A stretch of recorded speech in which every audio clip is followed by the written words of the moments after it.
What is up, y'all? This is Austin here with the Fitness That Fits You podcast, or rather, this is a remake of the Fitness That Fits You podcast. This is the podcast presented by Fitness That Fits You. It is titled Let's Talk About It. So I maybe told you a little bit. I am speaking to someone, you all, but I maybe told you a little bit about what happened to the previous podcast. I deleted all of the episodes on an accident. Oh, no. Yeah, so oh my gosh. They're still on YouTube, but Okay. all of the platforms they're not on anymore. Oh my unfortunately. gosh. So, but today I have a Mary with me. I'm going to let Mary, of course, introduce herself in full. But Mary is a registered dietitian here in Louisville, Kentucky, and we're excited to have her on. Mary, what's up Hi, with everyone. Yeah, hi. My name's Mary. I'm a registered dietitian. I work currently at 2 different private practices. The private practice I think you all will probably be interested in is called Nutrition 502. You can Google it pretty easily, and that's the website too. And that is basic nutrition counseling. So we do general wellness, heart health, sports nutrition, weight maintenance, weight gain or loss, intuitive eating I do a lot. So pretty much the range of things. And then I also work at the Louisville Center for Eating Disorders, and so that is for diagnosed eating disorders. Okay. I'm excited to be here today.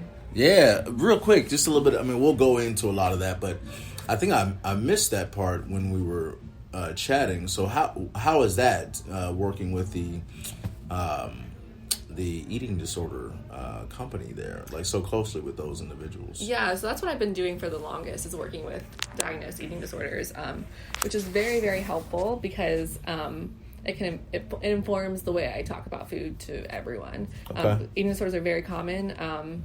I like doing that work. It's very important. It's also very hard. But yeah, it's good. All right. Mm-hmm. Okay. I'm gonna at some point. I don't know.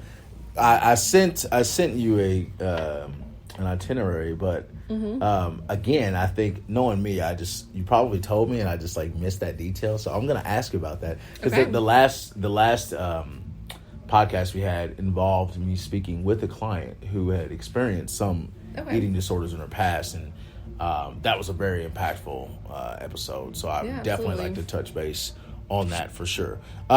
Okay, cool, Mary. So tell me, you're at Nutrition 502. Again, how long have you been there? So that actually I just started recently this year. Okay. So I've been working with the Louisville Center for Eating Disorders for the longest period of time. Right. But I also in the past have been a nutrition lecturer, and I used to be a nutrition counselor at the YMCA. So I do have a lot of background in general nutrition, but I'm just starting to bring that out into private practice. Okay. Nice. Mm-hmm. Now, what made you want to become a registered dietitian? Good question.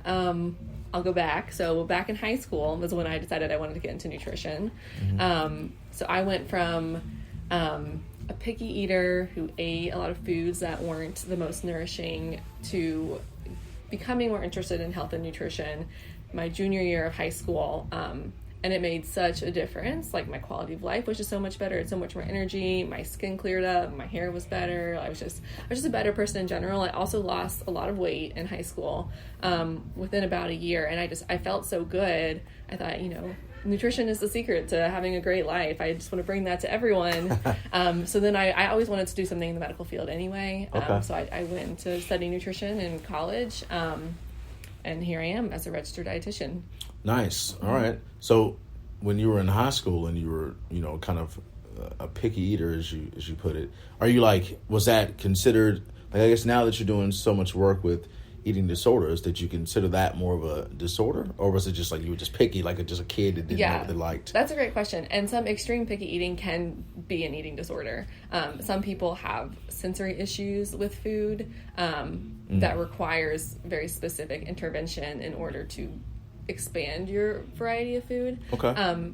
No, I was just a typical pizza and chicken nuggets type of girl. Okay. Yeah. That's pretty normal, I feel like, for that age. Yeah, I think so. Did you play any sports? I was a swimmer in high school. Okay. Mm-hmm.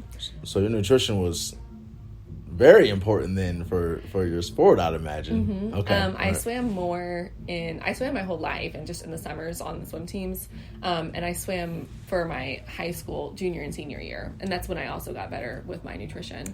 Okay. So that paired well. I don't swim that much now. I'm more of a runner now. I like running and weightlifting. That's kind of my thing. Which is funny because in high school I would rather swim for an hour than run a mile.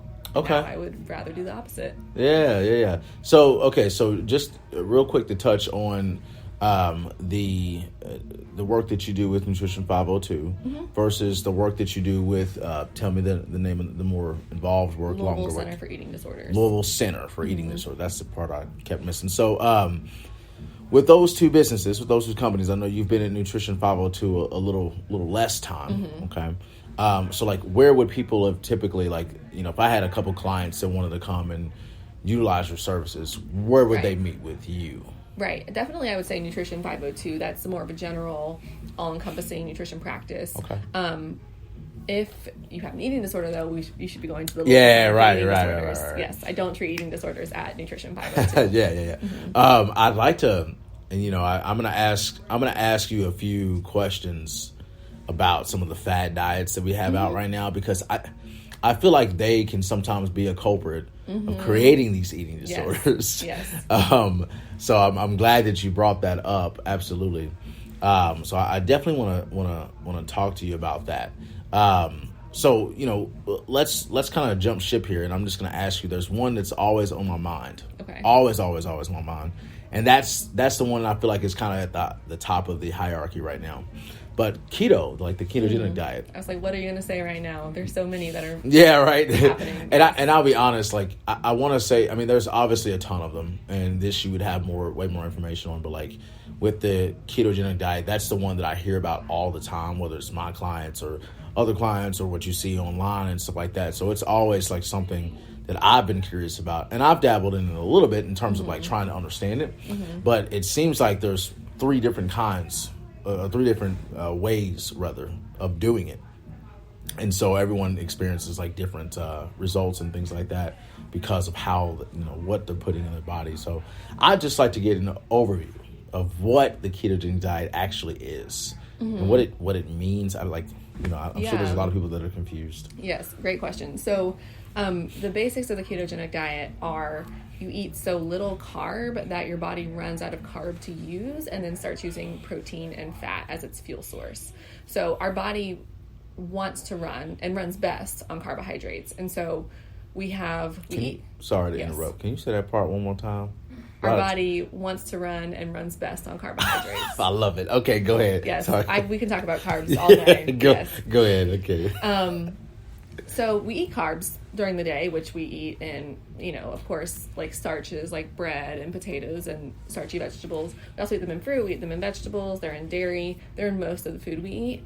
And our body absorbs them, and then they stream through our blood system, and we need more. So we also have a storage form of carbohydrate in our body, and that's our fuel source for all the time. When you're on a ketogenic diet, you're eating so little that you run through that carbohydrate storage in about 3 days, and then you go into a process called ketosis, and that's when your body switches to using fat and protein as its fuel source. So the basic... Oof, that sounds... Yes. Rough.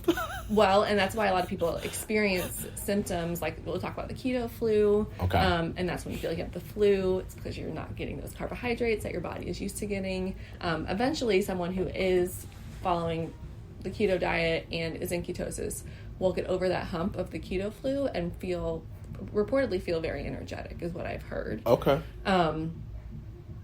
So the theory is that because you're not using carbohydrates, you're using like your fat stores as a way to sustain yourself, and it's supposed to be how you can lose weight. Okay. So that's the background.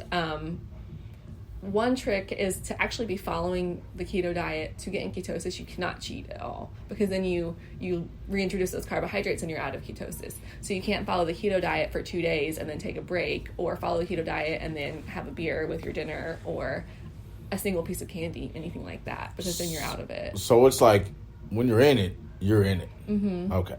So and that's part of what we try not to do here at Fitness That Fits You, is trying to push people in this toward the direction of sustainability. Mm-hmm. And I feel like, you know, if it works for somebody and it's sustainable and you can do it and you can maintain it, then don't change it. I mean, if it works for you, it works for you. But I feel like, what we're doing here and what you're going to do in most gyms, most fitness programs that you go to, athletes,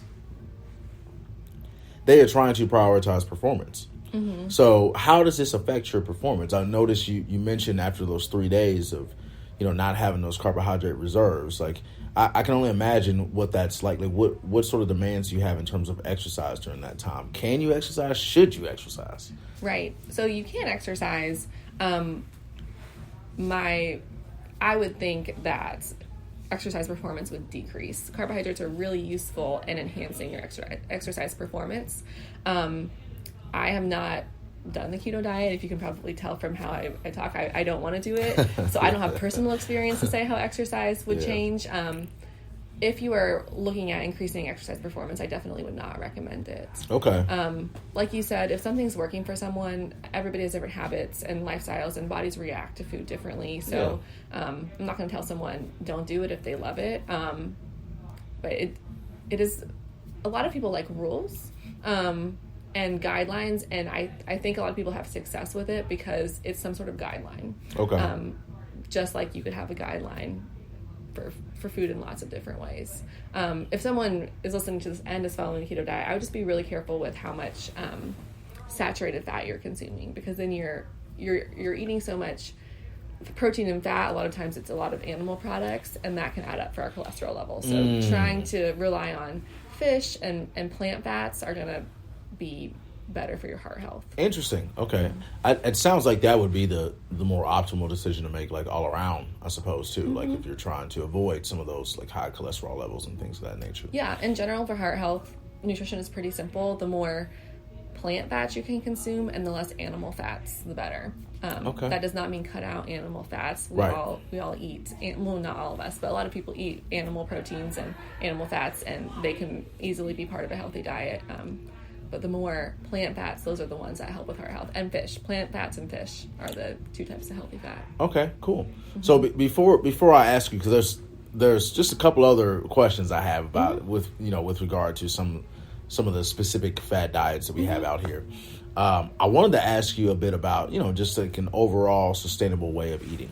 Mm-hmm. So the way, and just based on what we've talked about thus far with regard to the ketogenic diet, seems like a great segue. So the way that I like to try and push people, in the direction of eating is it's more of a habit coaching environment. Mm-hmm. So, hey, don't say no to anything.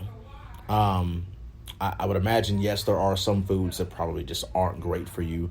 I think if you think back to times on slave ships, they were forced to eat some of the reserves, right? And so now it's transformed into this chitlin and all this other stuff. Obviously, that's another story. Like, that stuff we should not be eating, I feel like, we were just given that. Not we, I wasn't there. You weren't there. Right. But, it was just given to those people. So, so I don't want to say bad foods, just because I think it's just all about how you intake them, or how you eat them, and how often you do it. But I really like to push people to think more about how they're addressing their plate and how they're using their body to put the food on their plate. Mm-hmm. So, and I'm sure you've heard all this before. I'm just hoping to have this conversation with everyone that's listening. But typically I'll use the palm, like kind of like the circumference and the thickness of their palm as far as the protein goes. Maybe a cuffed handful amount for carbohydrates, and a thumb size for fats. And this is just kind of like baseline. Mm-hmm. Depending on your goal, that may change. And, obviously, like, depending on your body types and all that stuff. So based on just like the overall, I think like just generic foundation I would give them, just trying to change their habits and get them to use their bodies, and just good practices around food. I know that there are 3 body types essentially that you want to try and, like, I guess, kind of shoot for with regard to how much food you take in. Okay. So those 3 body types are the mesomorph. Am I correct in saying that? I don't hear these terms thrown around a lot, but yes, when we brought them up the other day, those are the terms. Cool. Okay. So mesomorph, ectomorph, and endomorph. Mm-hmm. So the food that you have to eat, or not have to, but I guess what they would ideally want you to do for each one of those body types changes. And I'm guessing that's just due to how, like, what your makeup is and stuff like that. But I've never been able to really, like, truly make sense of that down to, like, a science. So I was hoping you would be able to let us know a couple things about it. So just basic nutrition in general, and then also based on body type. That's the question. Yes. That was a very long, drawn-out question. Make Sorry. Sure I get it all. Yes. I talk about food and thinking about your eating habits in the exact same way. It was like comparing it to a plate. And nutrition is actually so simple, and our culture has just made it so complicated, and it's just eat more whole types of foods as much as you can. But I agree, nothing should really be off limits. What usually happens when most people have probably experienced this. You tell yourself you can't have something, and then that's all you want. Right. So letting yourself have things here and there is actually healthy, I would say. I also look at things in a plate. Depending on what your goals are, if you're trying to maintain weight, lose weight, gain weight, the proportions might change a little bit. Yeah. But typically it's about a third to a quarter of your plate should be a protein, a third to a quarter of your plate should be a starch, like bread, starchy vegetables, anything like that, rice, quinoa, and then the rest of your plate would be fruit or vegetable, and then some fat in there to make it taste good, and that helps us absorb vitamins and helps us feel full.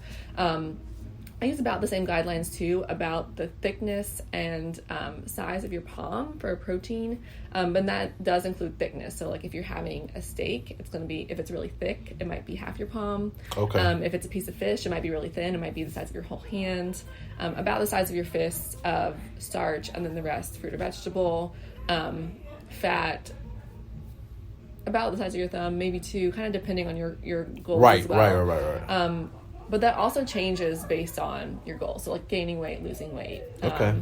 And also if you're trying to practice getting out of this diet cycle or intuitive eating, you might intentionally ignore some of these because you're trying to practice having a little bit of food freedom. Absolutely. Yeah. I can't say how happy it makes me to hear you say these things, because we're constantly coaching this to our clients.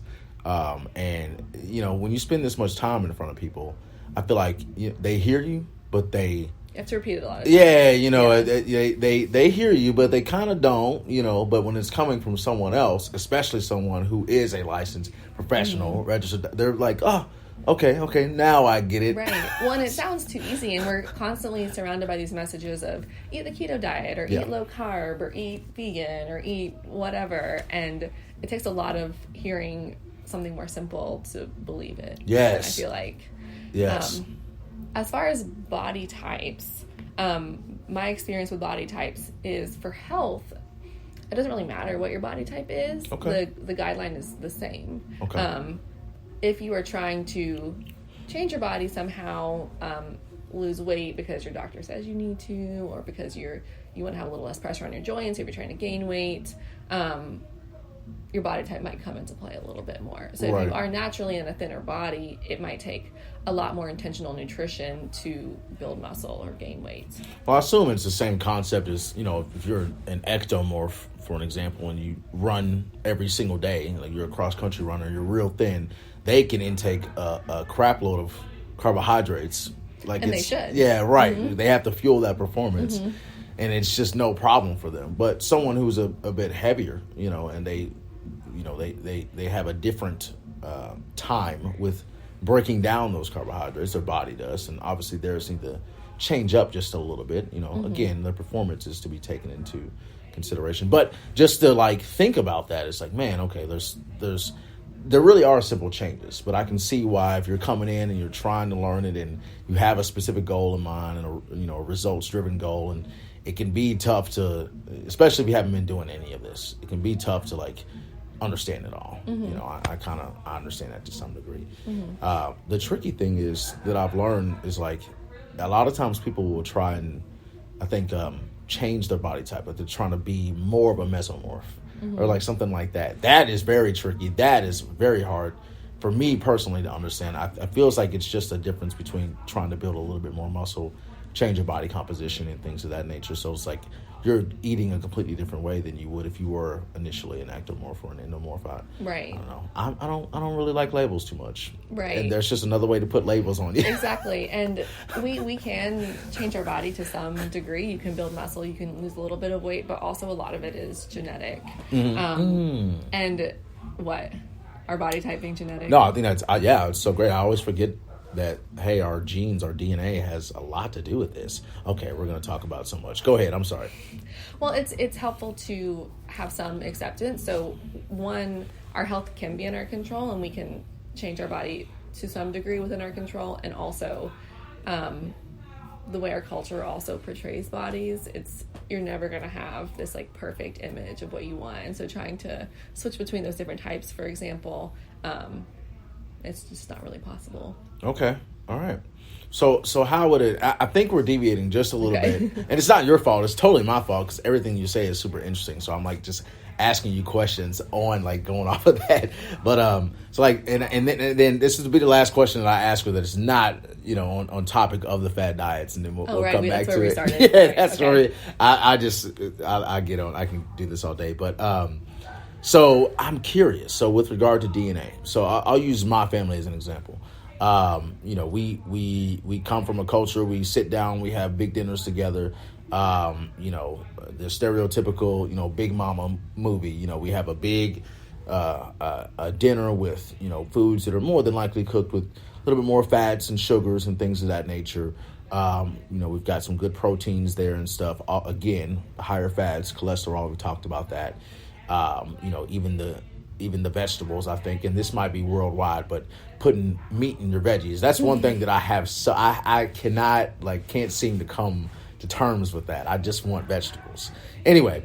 But so like, I wonder what happens to an individual's DNA if they're like born into that, how does that affect them personally? Are they susceptible to having some of the same, concerns, health concerns, even though they change their diet and their way of life and their lifestyle, fitness and all that stuff? And it's always something that I'm confused about, and always something that like I think about, because that is, the life that I come from, essentially. And so I'm wondering, is there any light you can shed on that little piece there? If there was a question in there somewhere. Yes, I think I heard a question.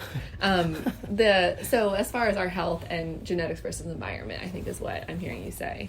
Perfect. See, this is why I need people like you around to just simplify the questions for me. Okay, go ahead. Sorry. So it's a combination of both. You have a great point. So and it's hard to differentiate what is the cause, because you were born into a family, so you have those genetics, but you're also born into that environment. So then you're growing up eating vegetables with meat in them all the time, like you said, in these big family dinners.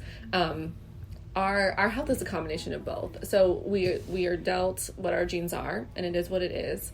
And they may or may not be turned on at some point in our life. So if we are genetically predisposed to get type 2 diabetes, it may happen, it may not. It will be more likely if you're having less healthful habits, typically. Okay. But that's something we learn. So you grow up, and if your family is eating candy for their snacks all the time and having processed foods as like your main source of food, then you would probably be more likely to have that gene turn on.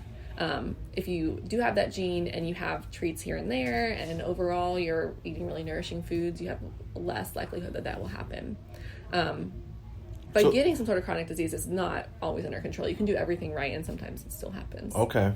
So that gene is essentially, it's there. Like if it was in your family at some point, it's there. It's just a matter of whether or not it turns on. Right. Okay. Wow. Well, and it's not as simple as, okay, like my mom has type 2 diabetes, so that means I have that gene. Like you may or may not have it. These are things that are passed down, but we'd have to look at like your genetic code to know for sure. Got you. Yeah, that's okay. That so it's not that it's a bit more complex, I guess, is what you're saying. I always in my head, I'm like, man, am I gonna? Because I've had my grandfather and my mother both pass from pancreatic cancer. So in my head, I'm like, am I gonna have pancreatic cancer? You probably couldn't hear my whisper, but I did. I whispered it. Sorry, I'm talking to them now. But yeah, so like I'm thinking about that now, and I'm like, that's a little bit off topic. I'm sure there's some things I could do to prevent that from happening as far as what I'm putting in my body and things of that nature. But I would imagine that even when it comes to food related diseases, that people are still having those kind of concerns, those kind of thoughts as well. So, right, exactly. Okay, so you can avoid it, is what you're saying. Is what I'm hearing correctly. But sometimes doing everything right, it could still Right. That is, if it's passed down. Right. So you can put your best foot forward and do your best to hopefully not have that happen, but sometimes it's out of our control. It's out of our control. But you're decreasing the likelihood by having healthful habits. Okay. Mm-hmm. I love it. All right. So I'm going to I'll get us back on topic. I apologize. When I get with people that have so much information, like I'm just like picking their brains and instead of staying on track here. So there were two other fat diets that I wanted to talk to you about. And again, I know that there are plenty, but these are the two that I see talked about often. So I'm going to get into the low carb diet, and we've essentially talked about what carbohydrates do for you, but I really would like to know, if there's a little bit of history on why this low carb diet got so much track. Why it is so beneficial for some, in the sense of getting that quick, fast result, if you will. And just, if it's something to do long term, there's so much info out there about it. And I personally feel like it doesn't work, especially, again, I'm so performance minded. We're personal training in here. So you need that. So Anyway, if you could shed some light on the low carb diet, what that entails. Right. I'm not sure why the low carb diet is so popular right now. I think it's just one of those trends. 20 years ago, it was low fat, high carb was the trend. I think we're just going to keep going through cycles. Before the low fat diet was the Atkins diet, which is very similar to the keto diet now. So our society just goes in these cycles of diet trends. As far as it working for people, again, people like rules. So if you're eating whatever you want and then now you're doing low carb, you're taking in less calories, you're going to lose weight. It's natural.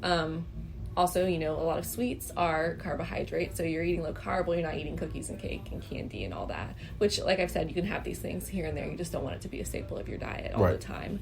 As far as the quick results, carbohydrates and water bond in our body. So a lot of times when someone cuts out carbohydrates quickly, they lose water weight.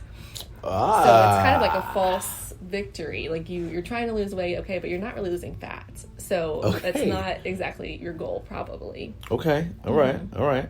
So that makes sense. So then their initial success would be pretty short lived, is what it sounds like. Okay. Typically, I hear a large drop in weight and then like a smaller drops, and the larger drop is likely due to water weight loss. Okay, look at that. Yeah. All right. Okay. As far as athletic performance, you make a great point. Carbohydrates are our body's fuel source. So when we're low on carbohydrate, you're not going to be able to put your best foot forward in whatever activity you're doing, whether it's you're running or basic weight training or any sort of athletic anything.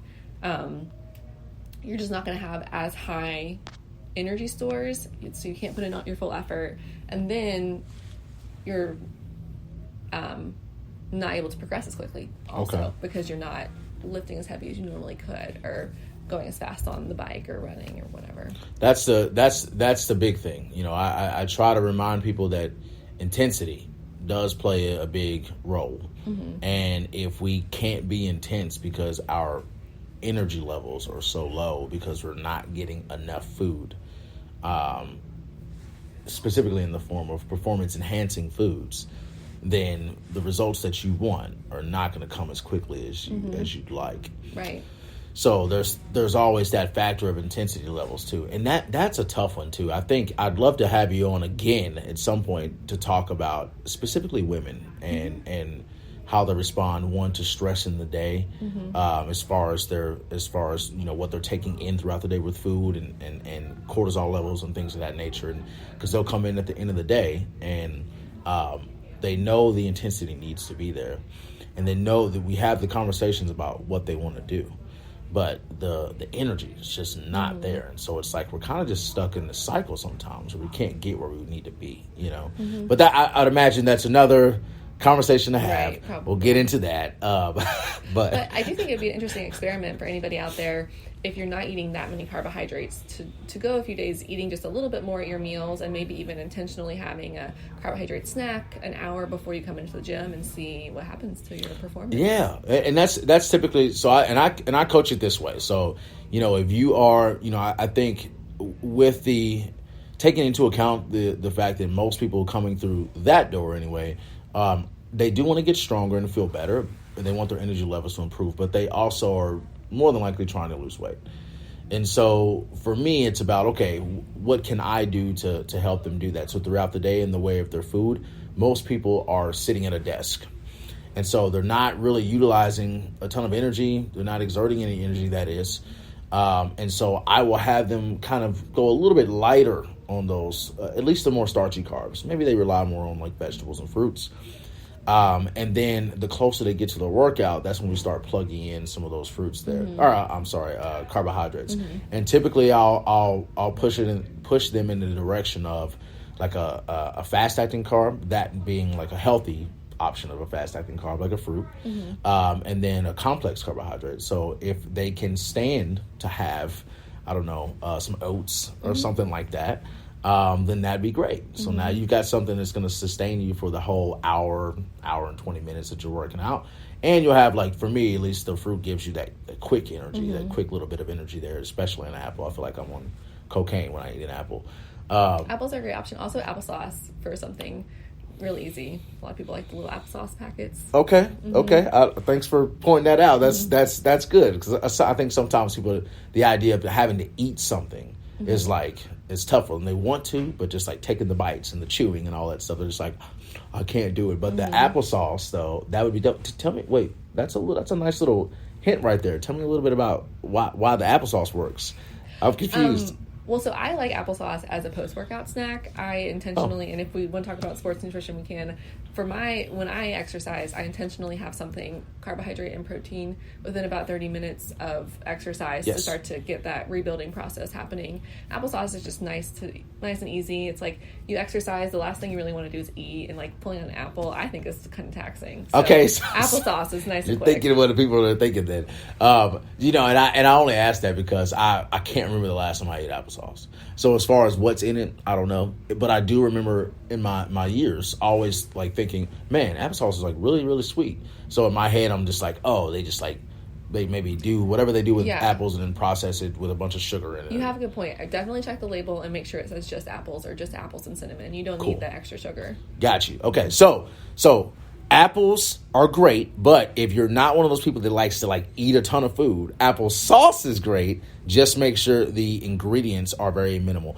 That's great. Like, peanut butter, for an example, like if you look on the peanut butter, like the back of it rather than the serving facts, if it doesn't say, this is how I feel about it, if it doesn't say peanuts and what's the other ingredient usually? Salt. Yeah. If there's like a bunch of other stuff, then I'm just like, all right, I'm going to put this down. And then obviously the other stuff like costs a little bit more, but at least you're getting straight maple syrup or straight honey or straight, you know what I mean? Right. Like, looking at the ingredient list could be so key. That's another thing where if you love Jif peanut butter, you don't have to give it up. It's not the end of the world to have a little bit of extra sugar in your peanut butter, but getting in the habit of looking at ingredients can be really helpful. So you can buy the peanut butter that doesn't have the added sugar, or buy the yogurt that doesn't have the added sugar.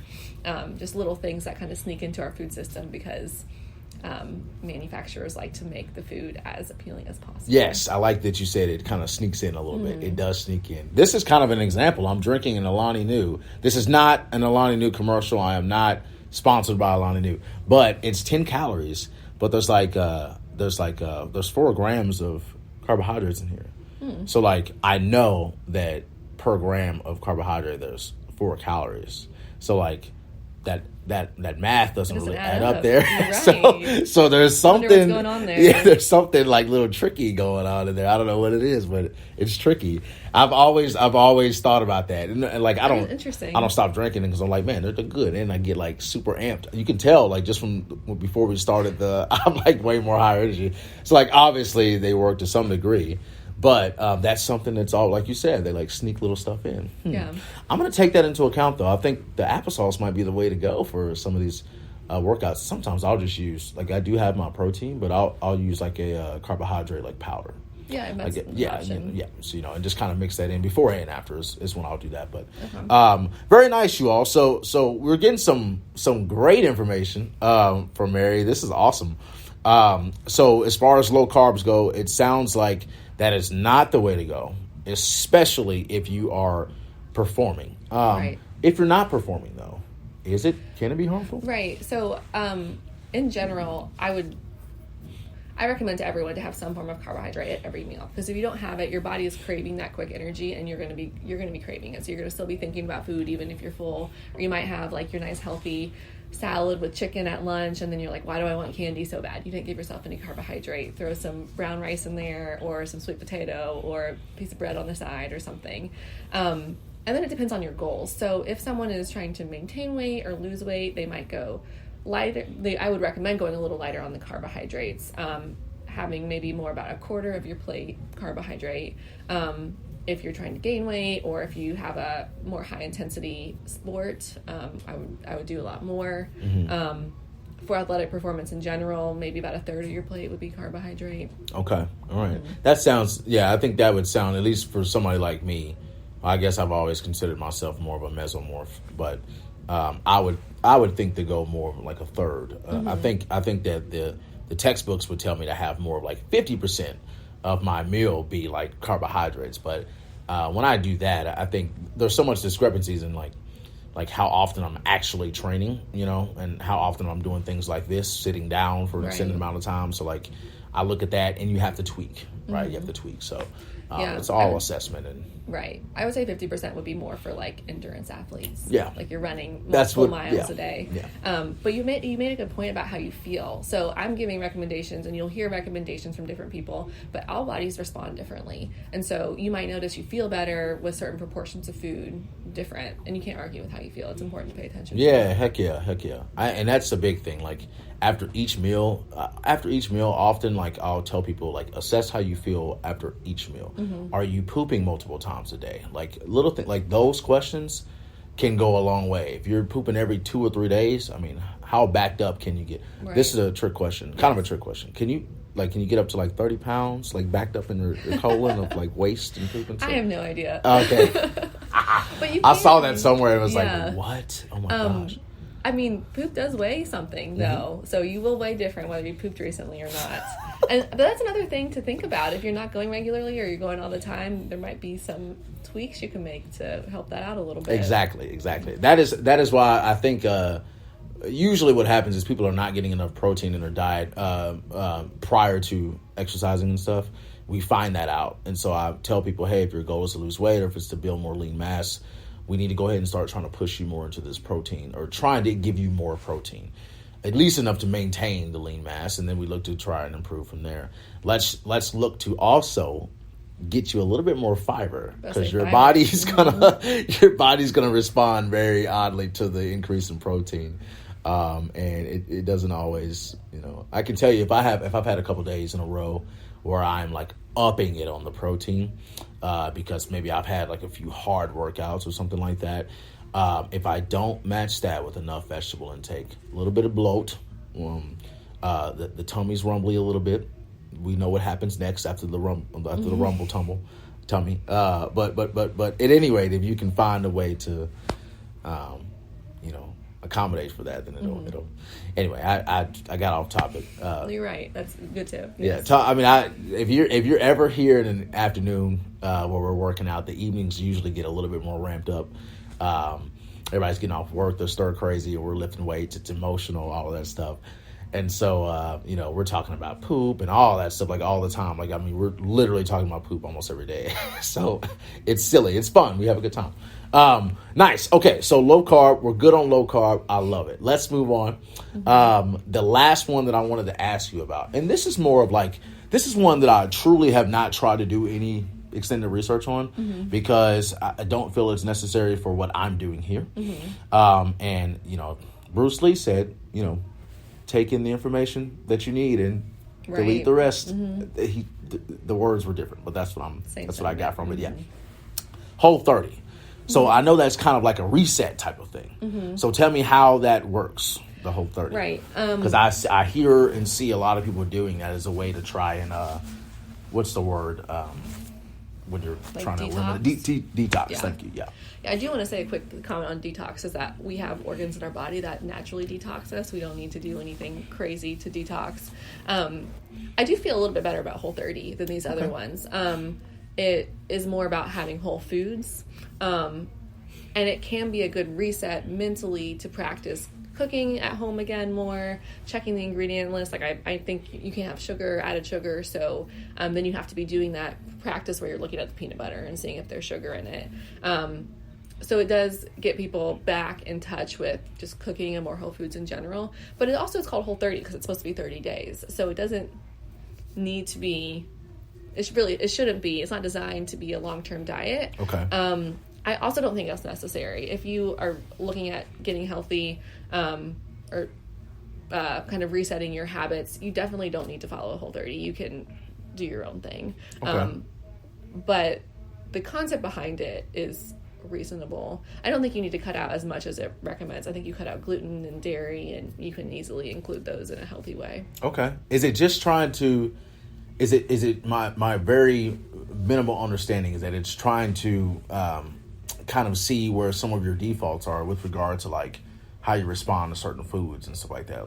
Like maybe you have a gluten allergy or something, right. You don't know, and so you're taking that out, and so you find out once you start to put some of these foods back in. Mm-hmm. Am I right in saying that's kind of the purpose? You might be. I am similar in that I don't research these fad diets because I don't recommend them. Yeah, so I don't like put all that information in my brain. Yeah. But I think it could. I feel like I have heard it being used as somewhat of like an elimination diet where you take out some common foods that people have intolerances to, like dairy and gluten, and you can see if you feel better and introduce them again. Okay. So if someone were to eliminate gluten for 30 days, I would recommend, unless you have a diagnosed allergy, trying to eat it again. Okay. But if you notice a reaction, then it's perfectly reasonable to remove it because you feel better without it. Okay. And then you have that knowledge of, okay, gluten makes me feel bad, so I'm going to typically not eat it, but I'm out to dinner, so I'll have it this one time, and it's worth it. Yeah. Something like that.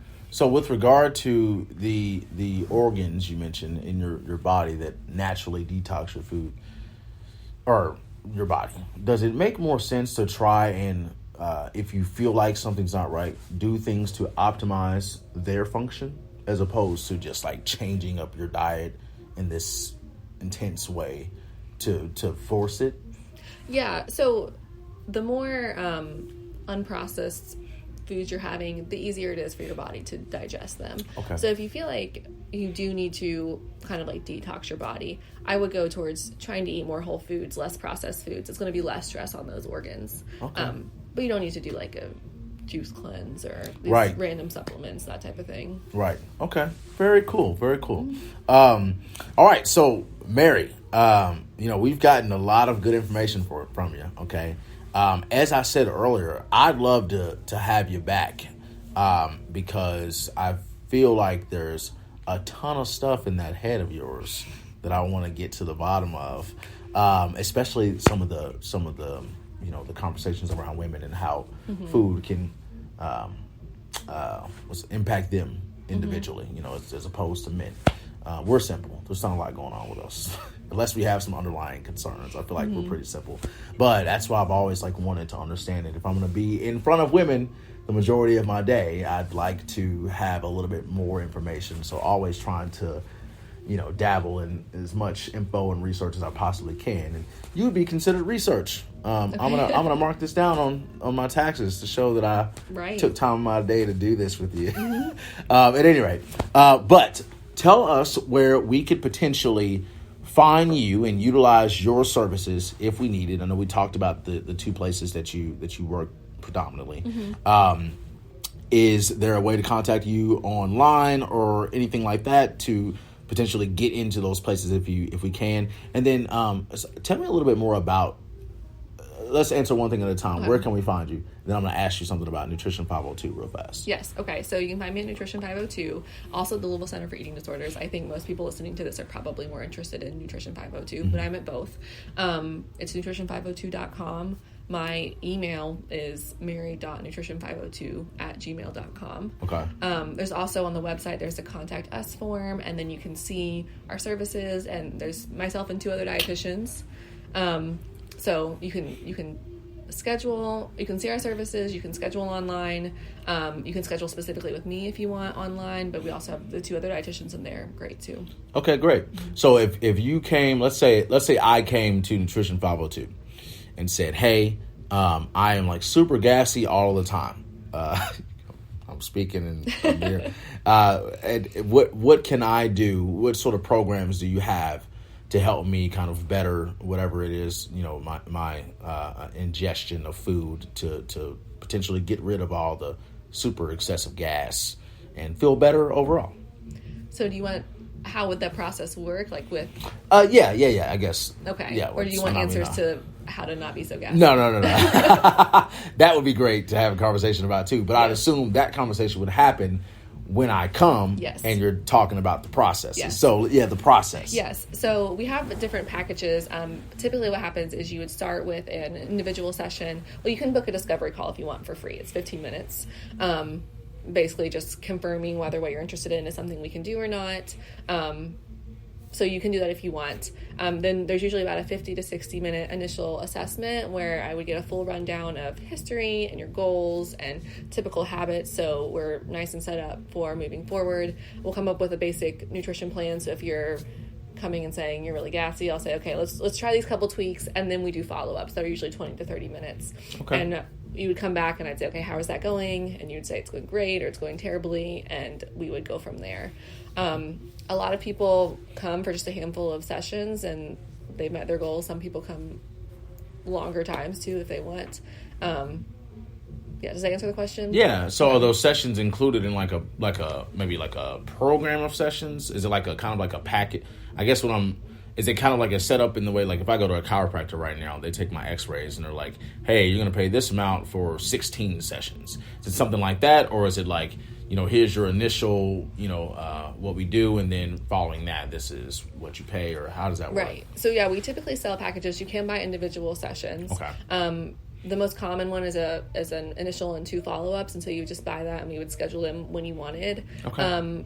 You can do a couples one as well, and then there are packages with more follow-ups, or you could get just you could do your 3 and then do more follow-ups later. You're basically paying for the session. You can correspond via email in between too.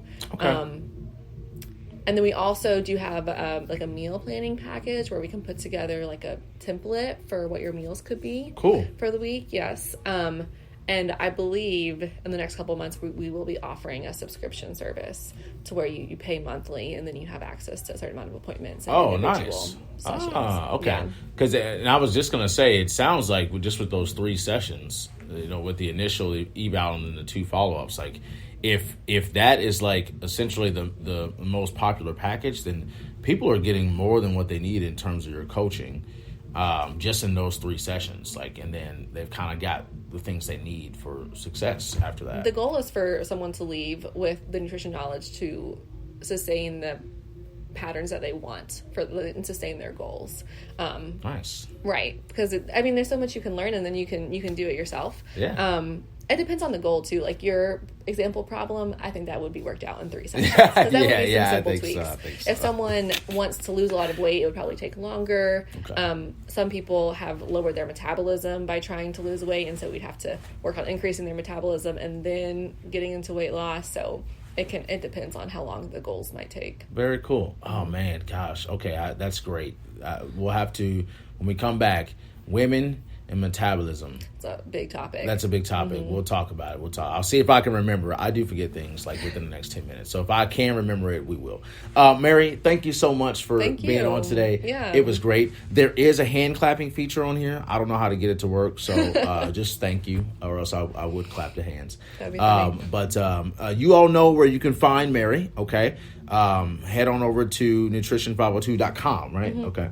And then, of course, if you need Mary for some of her other services that she provides, I would imagine they would be able to reach out to you individually to ask about that. Correct? Yeah, Okay. definitely. Okay, cool. And you can also Google Louisville Center for Eating Disorders.